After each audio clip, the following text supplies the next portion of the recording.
Tu já editaste quantos? Já editaste alguns? 3, 4? 5. Mais 5. Este é o quinto? Este é o quarto romance, quinto livro. Ok. Vamos falar sobre isso. Mas têm sido tudo experiências bem diferentes.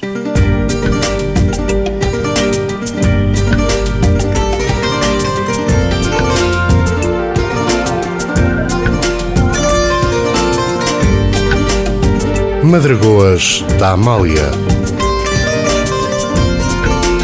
com António Vieira.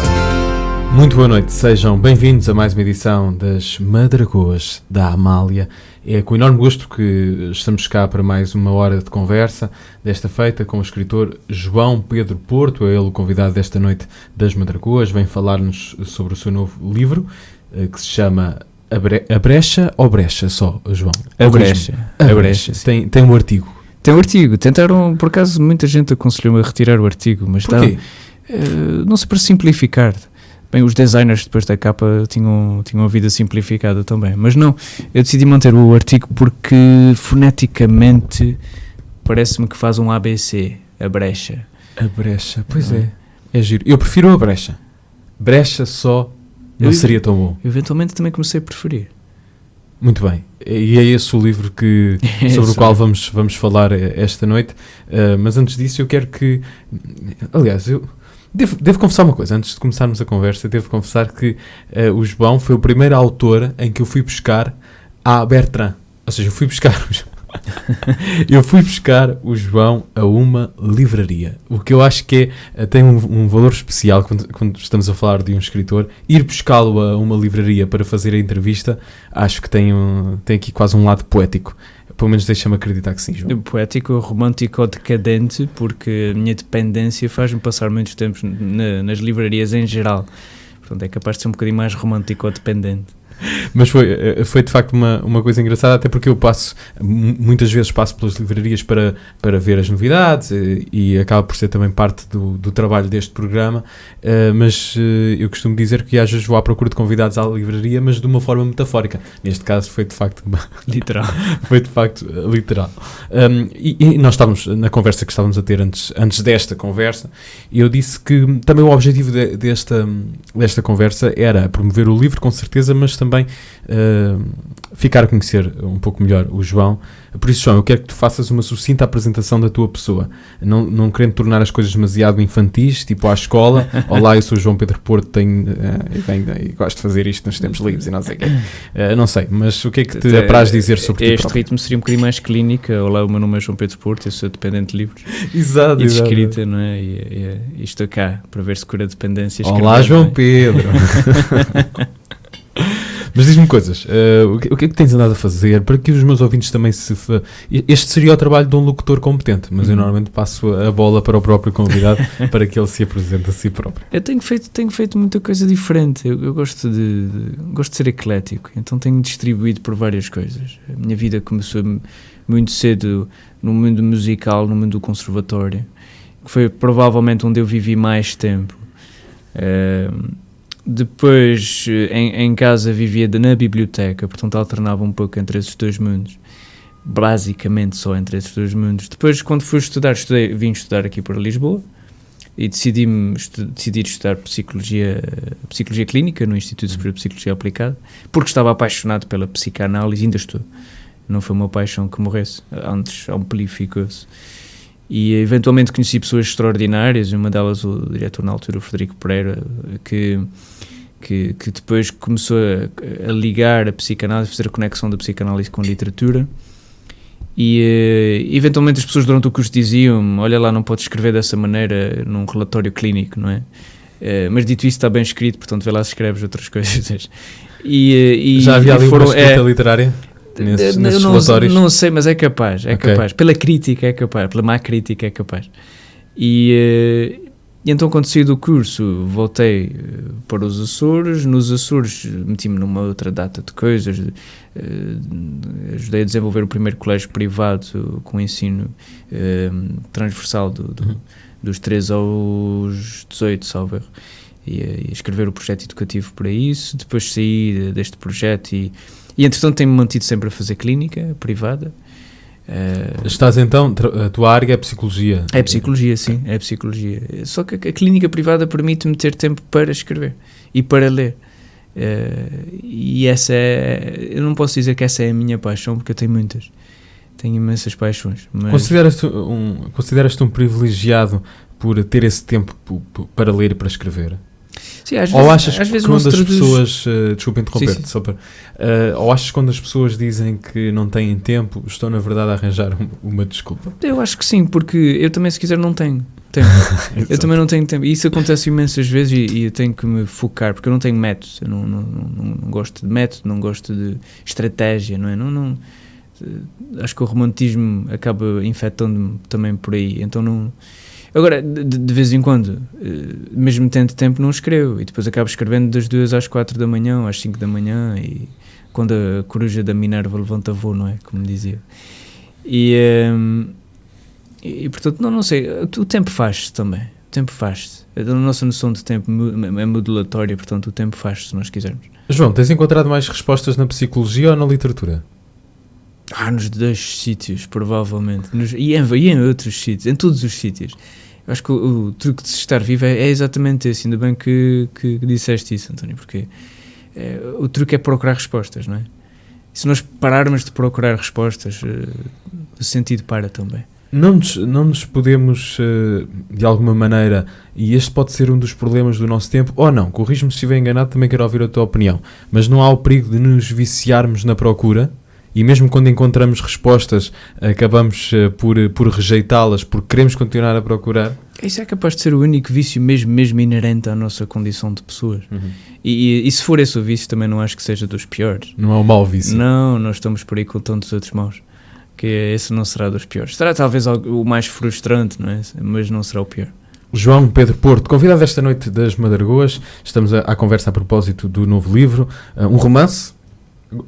Sentes-te confortável com o género? Com a etiqueta, sim. romance? Sim. É um romance com muitos outros géneros dentro. Mas sim, essencialmente é um romance. Chama-se A Brecha. Como é que começou o processo de escrita deste livro? Qual é que foi o ponto de partida? Talvez tenha começado mesmo por mim, porque a dado momento senti... eu tenho uma alergia grande àquilo que eu gosto de chamar a banalidade. Eu tenho repetido muitas vezes isto e tenho tentado não repetir-me muitas vezes com isto, mas é prevalente, tem sido um dos temas teimosos. E a banalidade, não a modernidade, não a pós-modernidade, mas uma banalidade. Uma idade do banal, uma idade do fútil, uma idade em que já não há propriamente valores expressos nos média, não é?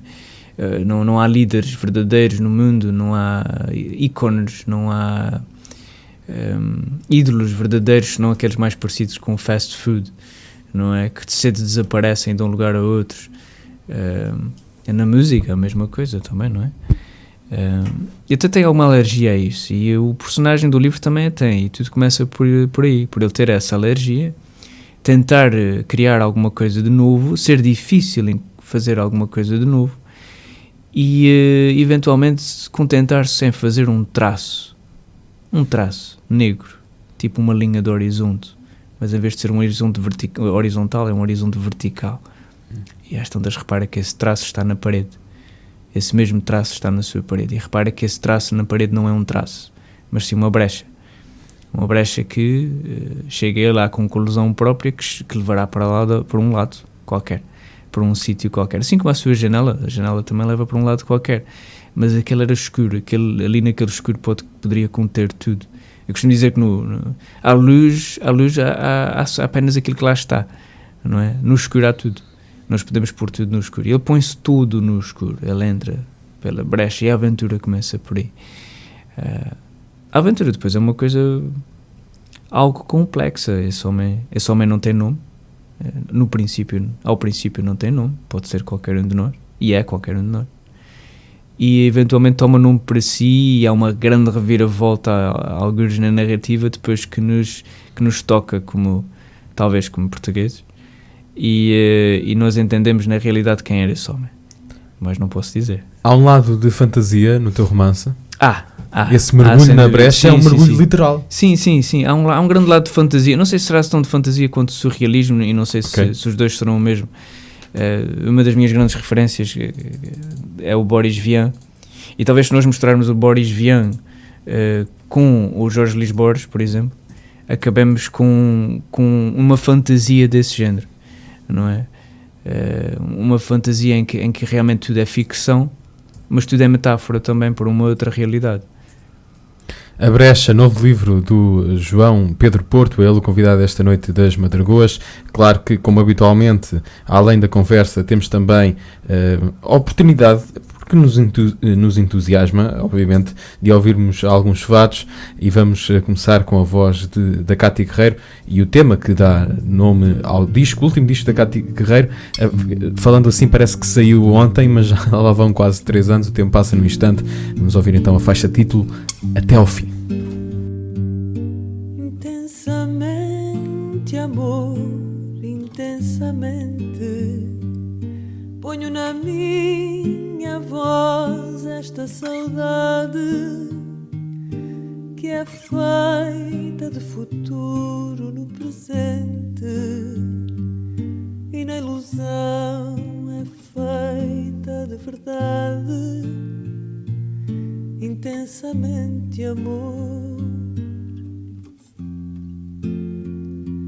intensamente.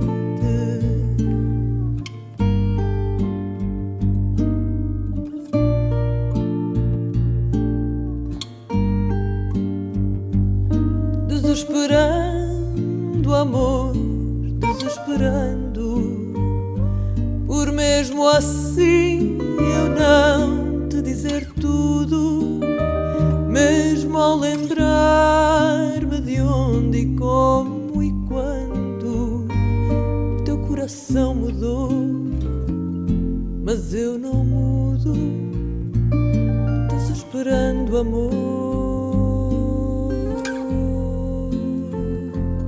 desesperando.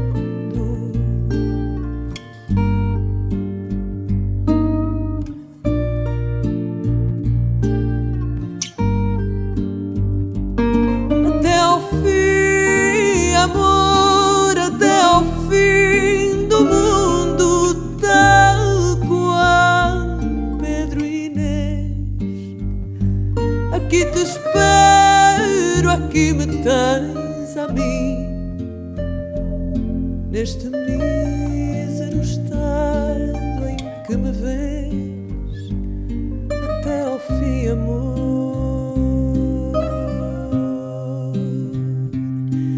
até ao fim, amor, até ao fim.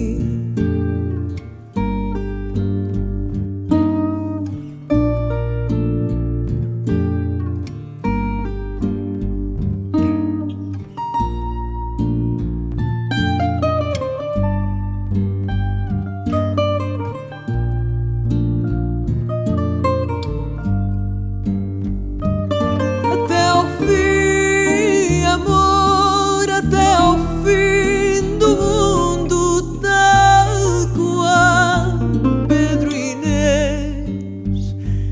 Aqui te espero, aqui me tens a mim, neste mísero estado em que me vês.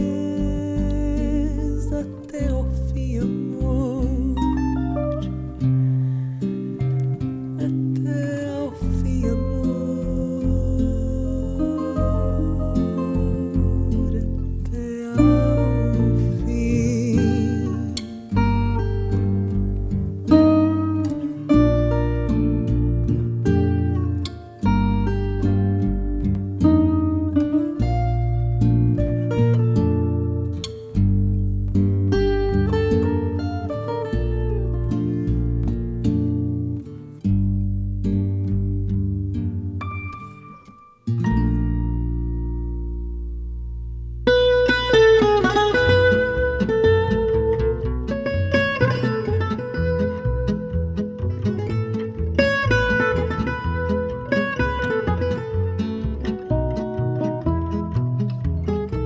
Quem me espera não me espera, quem me ama já esqueceu.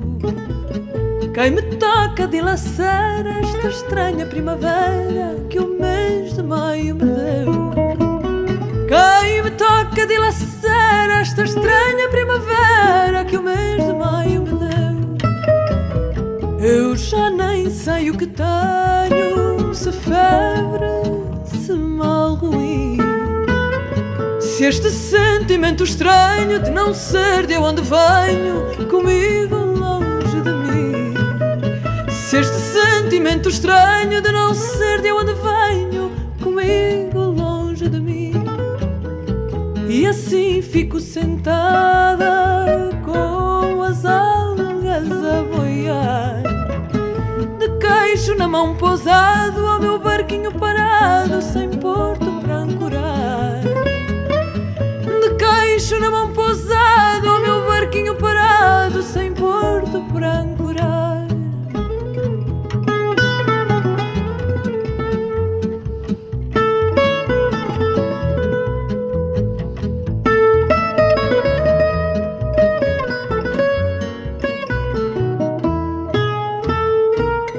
Quem me espera não me espera, quem me ama já esqueceu. Quem me toca dilacer esta estranha primavera que o mês de maio me deu. Quem me toca dilacer esta estranha primavera que o mês de maio me deu. Depois de Até ao Fim, Cátia Guerreiro, ouvimos também a Cátia Guerreiro, de novo, a cantar-nos este Vodka e Valium 10, uma letra do escritor António Lobo Antunes. João, este teu livro tem mais vodka ou Valium 10? Bem, o efeito dos dois é algo depressor. Não é o efeito do álcool, o efeito do Valium, será tudo um bocadinho depressor, mas não parece que tenha nenhum. Talvez tenha mais o valor farmacêutico de uma cocaína, do excitante. João, explica-me, já que ouvimos dois fados e para despachar já este assunto, explica-me lá como é que escolheste a universidade onde irias estudar, também a pensar num ambiente de alguma maneira fadista. Apesar de não seres o maior amante de fado do mundo, tens essa história para contar. Eu gosto de fado, eu não sou o maior conhecedor de fado, okay, mas gosto imenso de fado, e estudei no ISPA, que é ao lado do Museu do Fado, que é ali na borda da Alfama, e vivi muito isso na altura, e vivi muito aquele bairrismo e gostei imenso. E sim, talvez tenha a ver um pouco com o fantasmagórico que eu tenho de pequenino dos filmes de Leitão de Barros e de tudo isso e tudo mais. Mas sim, talvez tenha uma coisa. O ambiente bairrista de Alfama correspondeu às tuas expectativas? Na altura, sim. Eu hoje em dia não sei. Hoje em dia também já estou há bastante tempo afastado dessa geografia, mas na altura, sim. O lugar onde estamos influencia sempre aquilo que escrevemos? Sem dúvida. E principalmente o lugar que temos e que carregamos dentro de nós. Esse lugar de onde nós nunca partimos, porque está sempre dentro de nós, está sempre na escrita. O Onésimo Teotónio de Almeida diz que, por exemplo, a respeito dos Açores, que de lá nunca partiu, e ele é um cidadão do mundo, está sempre em todo lado. Mas diz que de lá nunca saiu. Porque carrega os Açores dentro dele. Eu carrego uma data de geografias também dentro de mim, que não saem. Inclusive algumas ficcionais. Algumas que são de primeiros livros, por exemplo. Essa é uma pergunta interessante. O que é que influencia mais a escrita? Se os lugares reais, se os lugares da literatura? O lugar da literatura é um lugar real de alguma maneira, porque é sempre uma imagem do real, é sempre uma metáfora para o real. O lugar da literatura, depois de feito, acaba também influenciando o real, porque torna-se real dentro de nós. As personagens que se criaram nestes últimos anos conviveram comigo, foram bastante reais. Há algumas mais reais do que algumas pessoas mesmo verdadeiras. Foram muito reais, e tive pena de as deixar eventualmente, ou de as matar também a dado momento. Fartaste de alguma? A certa altura? Não, eu acho que não. É uma boa pergunta, nunca tinha pensado nisso. Mataste alguma porque ela já te estava a importunar muito? Sim, e às vezes não, às vezes por capricho, não é preciso que me importune, não é? Há uma liberdade em poder criar e descriar, não é? E matar também. Claro que há uma deslimitação no papel que nós todos podemos aproveitar. João Pedro Porto, convidado esta noite às Madragoas. Estamos à conversa a propósito deste livro, A Brecha, e voltando um bocadinho à questão dos lugares e aproveitando o facto de... Não é aquela pergunta óbvia, pelo menos eu espero que não seja aquela pergunta óbvia de seres dos... A malta de Lisboa por vezes tem um problema, é que quem não está cá acaba por fazer disso o ponto quando a pessoa vem a Lisboa promover qualquer coisa, um livro que editou, seja o que for, acabamos por fazer do facto da pessoa não ser de Lisboa o verdadeiro assunto das conversas. Sim. Mas sem querer entrar muito por aí, este livro tem, e já que estamos a falar dessa questão da influência dos lugares, tem muito dos Açores. Não, o livro geograficamente começa em Sagres, na ponta de Sagres, e depois de Sagres parte-se para Lagos, e de Lagos, embora se refira, lá esteja presente o Olísio, portanto, e Lisboa, portanto, e depois parte-se por uma África que não é tanto a África literal, mas então a África da metáfora, uma África que é metáfora talvez para a própria humanidade. Agora, eventualmente eu acho que falam lá de umas autónomas, de umas ilhas, algures. Portanto, os Açores acabam sempre por existir de uma maneira ou outra. Quando estive aqui o Nuno Costa Santos, ele foi convidado deste programa, é teu amigo, e ele também é um açoriano, e nós falámos durante algum tempo sobre se havia ou não uma espécie de melancolia insular. Há uma melancolia insular?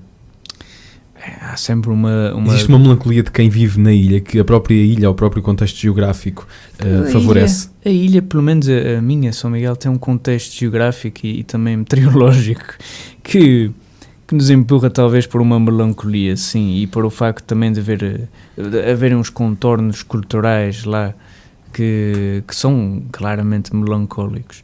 O isolamento, é difícil falar de isolamento hoje em dia lá, mas ainda se pode falar. Eu outro dia estava à conversa com um Jackie e ele disse uma coisa engraçada. Estávamos a falar de Ponta Delgada, a cidade lá, e eu disse, esta cidade é feia, tem as costas viradas para o mar, e ele começou-se a rir. E eu disse, o que é que estás a rir? E ele disse, então vocês estão numa ilha, estão sempre de costas e de frente viradas para o mar. Isto quem tem uma geografia muito maior do que uma ilha pequenina no meio do Atlântico, não é? Portanto, há sempre um fantasma de fronteira marítima, não é? Que talvez nos dê também uma certa melancolia. Mas também essa melancolia é uma melancolia que toca o sonho. É uma melancolia que nos faz olhar o mar, sim, mas não é olhar o vazio, é pôr coisas lá. É sonhar. É querer transpor o mar. E há uns tempos estava a pensar nisso, estava sentado numa das praias viradas ao sul da ilha. E nos primeiros dias de promessa falsa de sol, e estava sentado com a minha mulher na praia e olhava a linha do horizonte e dizia, havia uma época em que pessoas metiam-se nisto, né? Sem saber onde é que iam, e às vezes sabendo, mas não havendo. É um género de capacidade para a aventura que hoje em dia temos aonde? É o tal movimento de mergulhar na brecha? É o tal movimento de abrir um livro, por exemplo, que não se conhece, lê-se um resumozinho, sim, não é? Mas não diz metade da experiência que vamos ter lá dentro. Aquilo às vezes é perigoso, é dantesco. Eu queria ir precisamente por aí, ou seja, esse mergulho pode também resultar, no limite, em arrependimento. A tua personagem arrepende-se em algum momento do livro? Isso é interessante, perguntares isso, porque há umas outras personagens que ao longo da história lhe vão perguntando se ele se arrepende, se ele tem arrependimento. Portanto, o arrependimento é um tema grande. Ele responde sempre que não. Eu não sei se nós, leitores, acreditamos sempre nele ou se ele está a enganar-se a si próprio. A questão do arrependimento, o Oscar Wilde dizia que era uma perda de tempo. E o arrependimento, se for nosso, se for pessoal, consegue ser bem tratado. Consegue ser tratado, substituído. Às vezes serve, inclusive, para que nós façamos outras coisas, para que nos corrijamos. Portanto, o arrependimento pode ser a coisa mais útil que existe. Não penso que seja uma perda de tempo, a não ser que se torne obsessivo, a não ser que se torne uma barreira para a qual nós não conseguimos uma transposição, não é? João Pedro Porto, é com ele que estamos aqui à conversa nas Madragoas durante esta noite. É a altura agora de temperarmos a conversa com fados, com mais canções. Está-me a apetecer ouvir a voz do Pedro Moutinho. Conheces o Pedro Moutinho, João? Sim. Vamos ouvir então o Pedro Moutinho a cantar-nos um carnaval diferente, com letra de Alexandre O'Neill.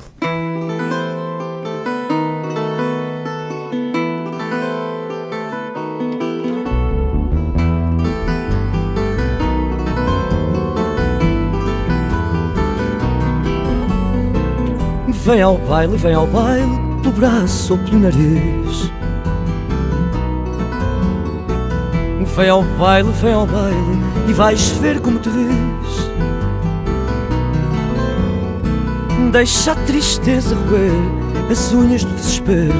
Deixa a verdade e o erro, deixa tudo, vem beber. Deixa a verdade e o erro, deixa tudo, vem beber.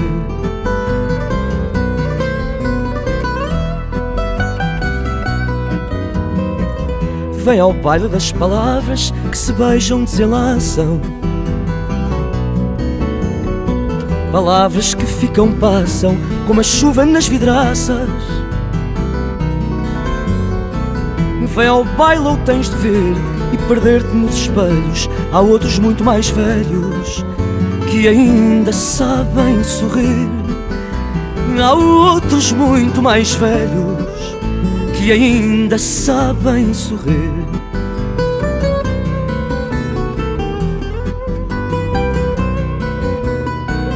Vem ao baile da loucura e vem desfazer-te o corpo. E quando caíres de porco, a tua alma é mais pura. Vem ao baile, pelo chão ou pelo ar. Vem ao baile, e vais ver o que é bailar. Vem ao baile, e vais ver o que é bailar.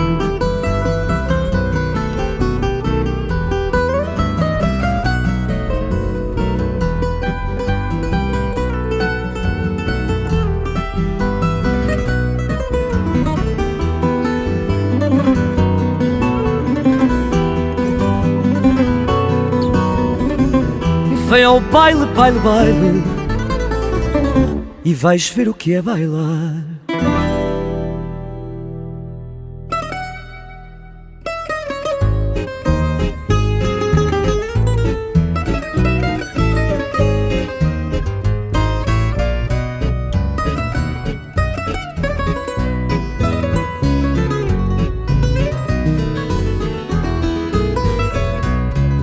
Tão forte e tão inseguro, vai à frente do futuro e de lá olha para nós. E mesmo se nos fugiu, a seu jeito se cumpriu este fado que há em nós. E mesmo se nos fugiu, a seu jeito se cumpriu este fado que há em nós. Tem o choro do nascer que marca o nosso viver, a pegada transparente que deixa um traço no espaço desta viagem que eu faço, que é sempre, sempre presente.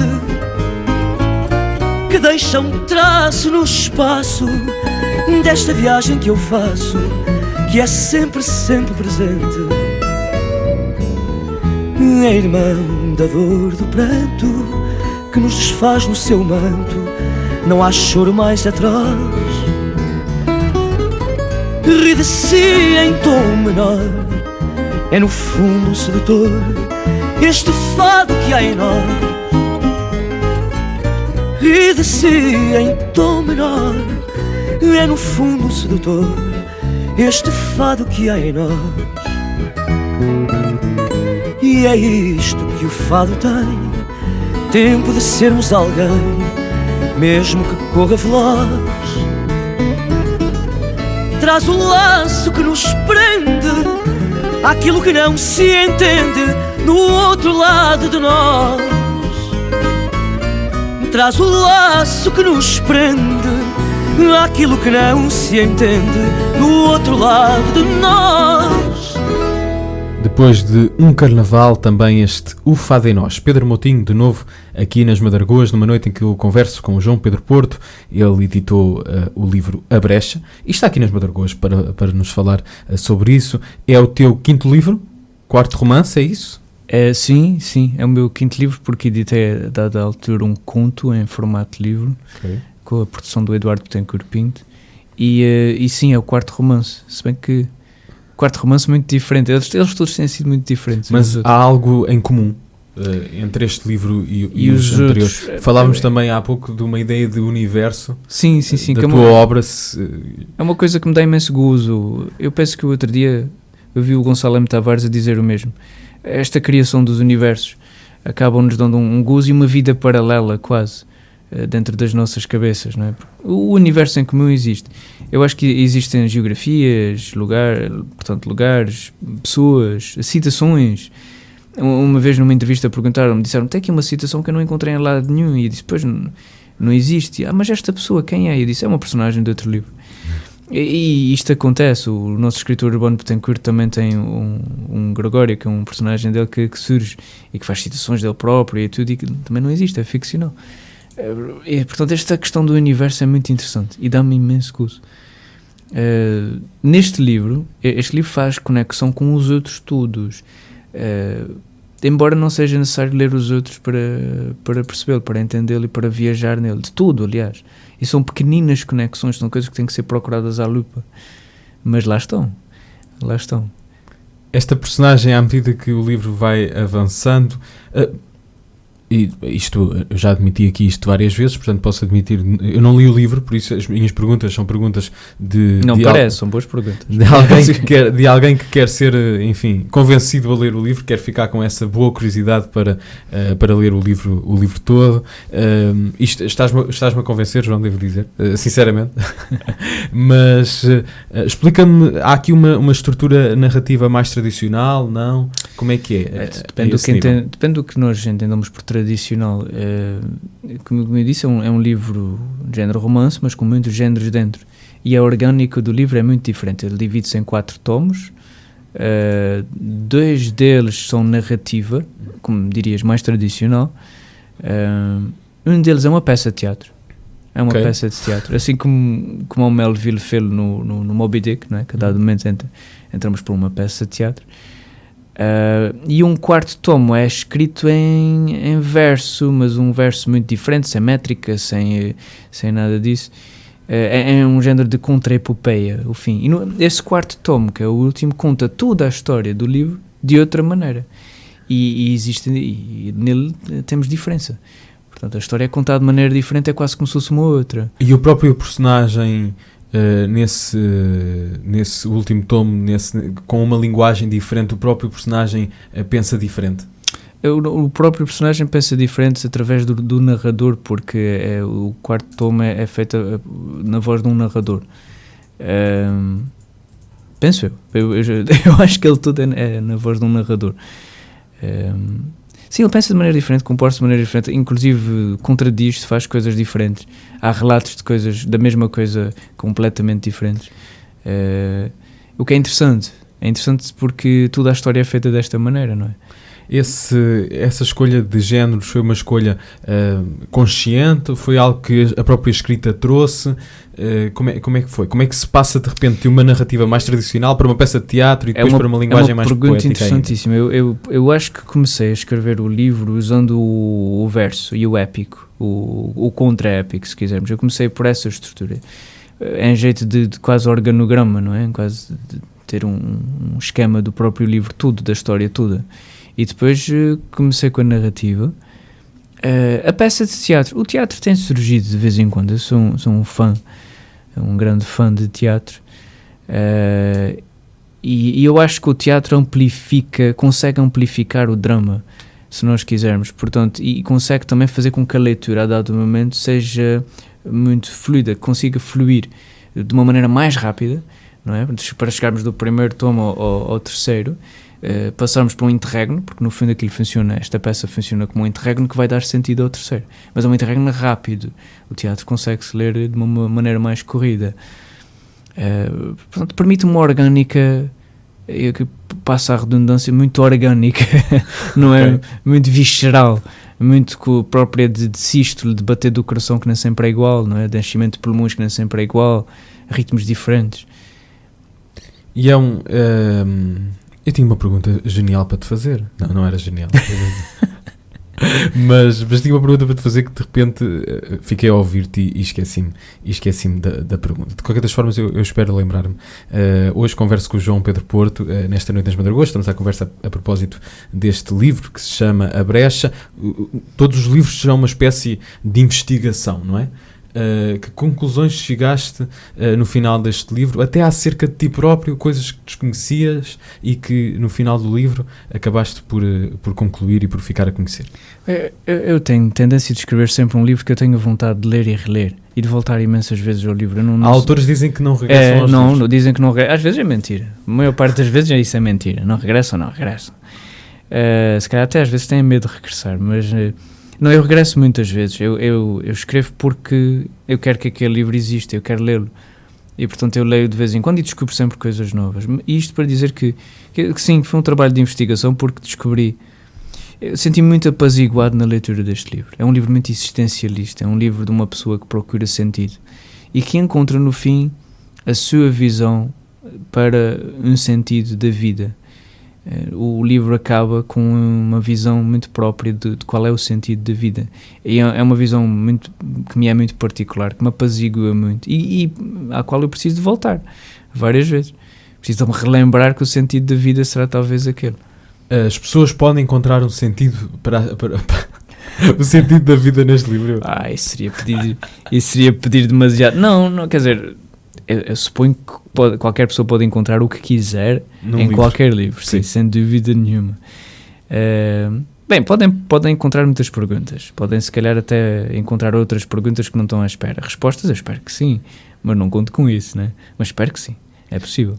É de alguma... Mas há esse lado de conclusão, ou seja, esta personagem chega a uma conclusão, chega a um sítio. Sim. Eu não estragando de toda a história, este personagem propõe-se a encontrar o Apocalipse. O Apocalipse, semanticamente, define-se como um abrir de olhos, não um fim, um abrir de olhos, um ato de consciencialização máxima. Ele quer encontrar essa consciencialização máxima, esse ato de abrir olhos e encontrar a maior consciência possível. E eu penso que ele encontra isso, se bem que talvez para isso ele reserve o fim. E talvez seja preciso o fim para isso mesmo, mas ele encontra isso, ele encontra esse sentido, ele encontra esse ato apocalíptico de finalmente abrir os olhos. Não sei se será no abrir. Não tem sido uma tentação grande para alguns escritores e para quem escreve, enfim, fazer com que as personagens não cheguem a sítio nenhum? Até uma pessoa não chegando a sítio nenhum e, portanto, perdendo-se, acaba chegando a qualquer sítio. Pode não ser o sítio que estava à espera, pode não ser o sítio que procurava, mas nós todos encontramos-nos em sítios. E, aliás, quando estamos perdidos, estamos num sítio, não é? Talvez não seja o sítio que queiramos, mas lá estamos. Todo o ato de encontrar é inevitável. O ato de procurar é inevitável. E, portanto, voltamos à tal questão da procura, não é? Sim, e de coisas que parece que estão perdidas, há palavras que estão perdidas, a descoberta, a conquista... Não é? São coisas que parece que rejeitamos para a página de livros de história bafiantes, não é? E não, ela existe, ela é possível. Nós precisamos de procurar de outra maneira e encontrar de outra maneira e conquistar de outra maneira. Nós temos que aprender. Se há uma coisa que a nossa raça, a humanidade, a raça humana tem tido dificuldade é na aprendizagem. Tem tido dificuldade em aprender. Porquê é que achas que tem sido assim? Não porque existe uma tendência, mas não por isso. Talvez por esquecimento. Talvez porque não haja uma aprendizagem histórica, não haja um valor dado superlativamente à história e constantemente, com uma constância. E qual é que é o lugar da memória neste teu livro? Vai da página 1 à 280. Acho que é uma excelente resposta. Até porque, quer dizer, isto os escritores são todos muito diferentes e dizem coisas muito diferentes, mas quer dizer, essa importância da memória, a memória é a matéria do escritor, não é? Absolutamente. Como é que se pode escrever sem memória? Seria um livro muito estranho. Um Finnegan's Wake, mas muito estranho. Uma coisa ainda mais surreal. Mas tu és de alguma maneira, tens uma paixão pela Irlanda, já que falas aí do James Joyce. Tem que é uma coisa que eu perguntava se era por causa dele, mas não. Não só por causa dele. A minha paixão pela Irlanda é um pouco estranha. Talvez tenha uma correlação com o clima dos Açores, e haja ali também uma ligação muito forte entre ilhas, não é?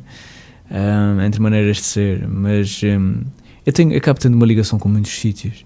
Eu acabo tendo uma ligação com muitas outras geografias que fazem parte do meu imaginário. Eu acho que nós todos funcionamos desta maneira. Outro dia estava num autocarro aqui em Lisboa e estava a vir uma pessoa a dizer: eu gostava tanto de ir ali. Era um sítio com o qual eu não me identifico, mas eu pensei: pois este gosto de querer ir ali é parecido com o meu gosto de querer ir acolá. Quer dizer, as geografias fazem parte do nosso imaginário.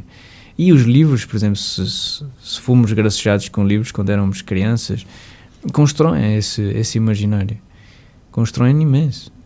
Essa necessidade de ir a algum lado, essa necessidade, que é uma necessidade que também está no ato de pegar num livro e mergulhar nele, é uma capacidade que temos vindo a perder numa altura em que parece que todos os lugares estão à nossa disposição.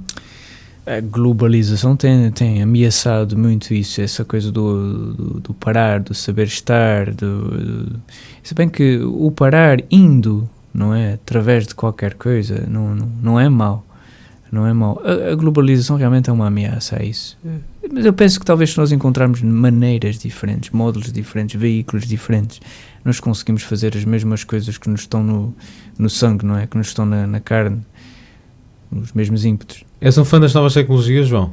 Da forma como as redes sociais têm ocupado espaço nas nossas vidas, etc. Não sou um tecnocrata. Eu todos os dias a minha ferramenta de trabalho é uma caneta da Par Médio e um bloco de papel branco das consultas a escrever, portanto não sou um tecnocrata. Por mim tinha um automóvel sem qualquer eletrónica, portanto a capota do meu é manual.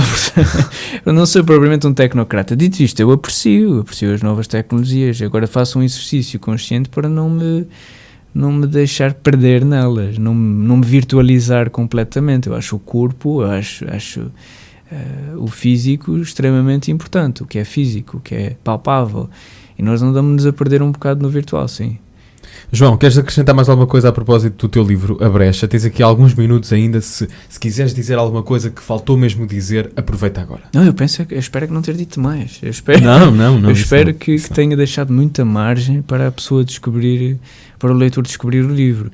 O livro tem muita coisa diferente, tem muitas histórias. Há muitas histórias que se intercruzam para contar uma só. E nem vou tocar nelas, nem pensar, deixo isso à descoberta. Aliás, estamos aqui a fazer uma apologia à descoberta e à conquista. É isso. Eu espero que descubram e que conquistem o livro, que o conquistem mesmo, maltratem-no, leiam-no mesmo. Gostas que sublinhem os teus livros e rabisquem? Sim. Costumas fazer isso com os livros que lês? Não, por acaso não faço, mas não porque não tens esse hábito? Não porque não concordo, simplesmente não tenho esse hábito, porque eu cresci numa biblioteca que era do meu avô, depois da minha mãe, agora a minha, e à qual já se juntaram umas outras, e não me sentia no direito propriamente de estar a arriscar edições lindíssimas, né? E então ganhei o hábito, ou não ganhei o hábito de o fazer. Mas só por isso, porque há pessoas que sublinham, e até gosto de ler esses livros, dá uma segunda interpretação da leitura, não é? É verdade, há uma autêntica literatura nas margens dos livros, de alguns livros. Sim. Isso também é interessante. Também podemos, há várias maneiras diferentes de rabiscar, também podemos ouvir um fado e ir rabiscando nas nossas cabeças, até mesmo num papel. É isso que vamos fazer no final destas Madragoas, com a Carminho e o tema Andorinha, para o final deste programa, em que conversei com o João Pedro Porto. Ele tem então um novo livro, chama-se A Brecha, e é uma edição da Quetzal. João, gostei bastante.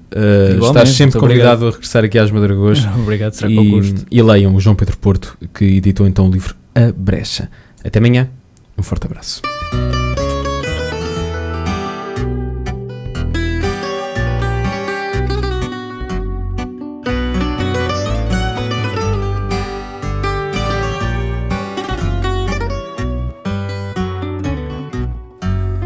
Andorinha,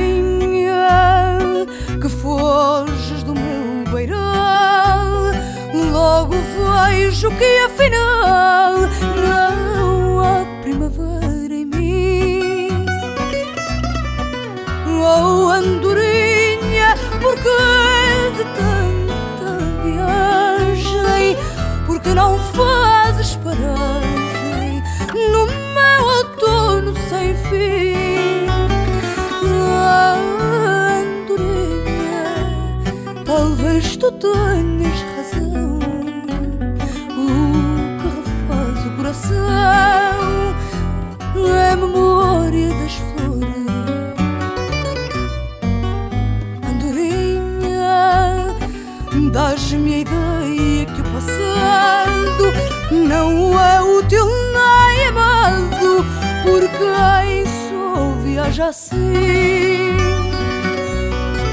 Oh, andorinha, sabes bem que já é tarde e o buscar a eternidade, tal como ela, não tem fim. Ah, andorinha, talvez tu tenhas razão. O que refaz o coração é a memória das flores.